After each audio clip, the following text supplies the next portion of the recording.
Welcome to the Wisconsin Disc Golf Show, powered by UnderParDiscGolf.com. Here's your host, Scott Reek. Hello everyone, and welcome to episode 11 of the Wisconsin Disc Golf Show.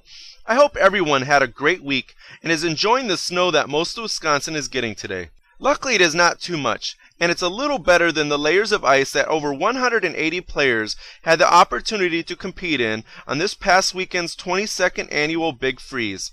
In episode 11, we are going to do a post-Big Freeze wrap-up, talk about some upcoming February events, introduce some new disc golf companies, get a visit from Andrew Scott for the weather for this weekend's Ohauser Charity Bowl and the Mosinee Ice Bowl, and talk about the new Disc Golf Show website. We'll also receive some information on some new products that will be coming your way in the next couple weeks.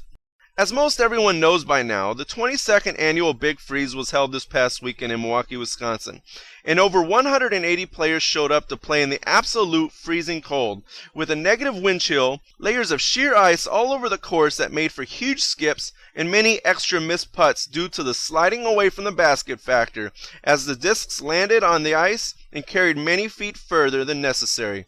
Saturday was the first day of the festivities, featuring the Open Men, the Open Masters, and the Open Grandmasters divisions.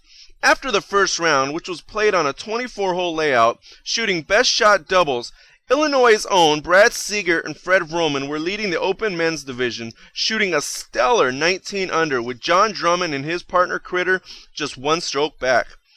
The Masters division saw Rod Fritz and Jetman Gurley tied with Tim and Doug Payton at 15 under.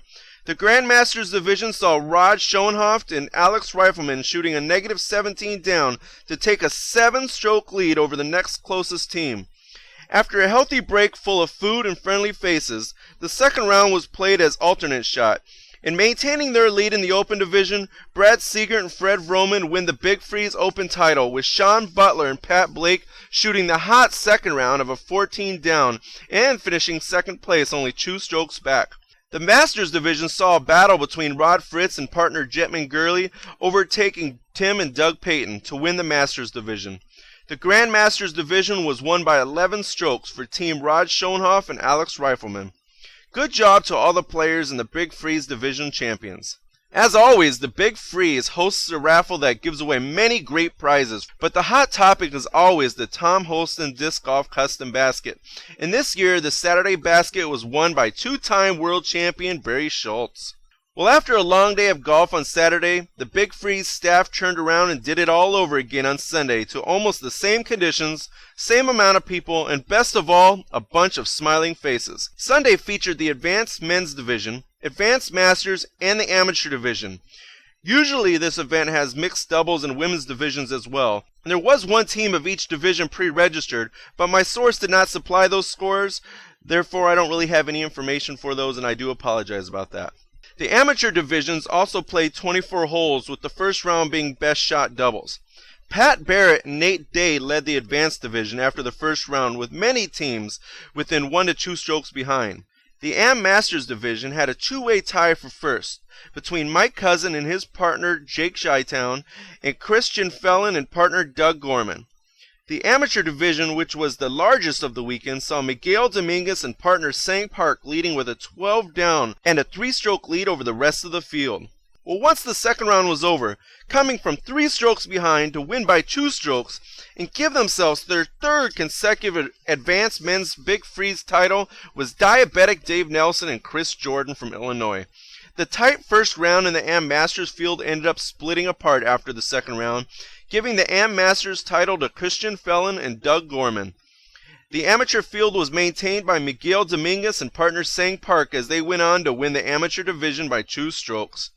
And just like Saturday, Sunday was no different when it came to all the hospitality and prizes given away during the famous raffle and the Sunday Tom Holston basket, which was awarded to Rick Pimp Trigger Coper. To end this exciting weekend, and to help start generating those eager ambitions to play the Big Freeze in 2011, Tom Holston promised 2 baskets to be given away next year on both days, so that's a total of 4 baskets. We are now into February, and 1 month has passed, and we've already seen 3 great events to start off the 2010 season.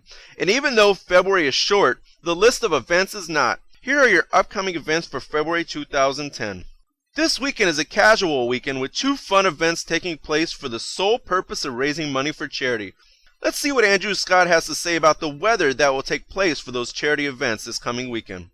Well, as per weather.com, it looks like Menasha is expecting a few snow showers with a high of 23 degrees and a 30% chance of precipitation. But from what I hear, the pads and the course looks good, so the cold shouldn't interfere with the disc golf taking place. Mosinee is calling for similar conditions with a few snow showers and 30% chance of precipitation and a high of 22 degrees. Well, that's another cyber weatherology report, and I hope everyone has a safe weekend. Thanks, Andrew. Well, both events are on February 6th, and in Menasha at Ohauser Park, Scott Reek is running the Ohauser Charity Bowl, which will consist of 1 round of singles starting at 11 a.m. and a random draw double starting at 2. You can play one or you can play both. It's up to you. Each round costs $5 and 2 canned goods, with an optional $2 side bet with all the proceeds going to the Salvation Army Food Pantry. Also on that February 6th, Mosinee is hosting an ice bowl to raise money for the Community Center of Hope Food Pantry, and it looks to be a good time.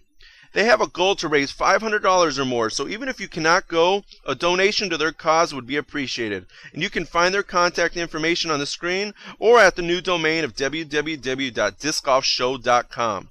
Speaking of the new website, it's up and it's live. There are still some additions we are going to add over time, but for now all of the video and audio episodes are listed along with some other interesting items and a contact form to supply us with your feedback and your suggestions. Well, over the last several years, disc golf technology and popularity has grown by leaps and bounds. For many years, there were only a few disc golf manufacturers available to us, and over the last several years, many more have surfaced, such as Discmania, Latitude 64, Discwing, and Vibram. There are more companies coming in 2010 as well, so it could just be a matter of time before there are more companies than we can remember, which is also good for the growth of the sport. During these winter months, both Innova and Discraft have been busy with new discs and fundraising for events such as the Discraft Memorial, the United States Amateur Championships, the Japan Open, and the U.S. Masters. This week, Innova has re-released the Champion Katana as a fundraiser for the U.S. Masters.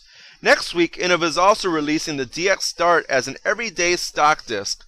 Discraft is releasing the ever-popular Discraft Nuke next week as a regular ESP run disc, along with the limited edition Buzz SS as a fundraiser for the AM Nationals. A bunch of new discs that are all available from our host sponsor, Under Par Disc Golf. Well, that concludes week 11 of the Wisconsin Disc Golf Show, and I will finish with this. Disc Golf Planet TV is getting ready to launch another live coverage event at the 2010 Discraft Memorial in about a month. Help out and support those who are trying to make this sport better and be part of the growing steps of disc golf.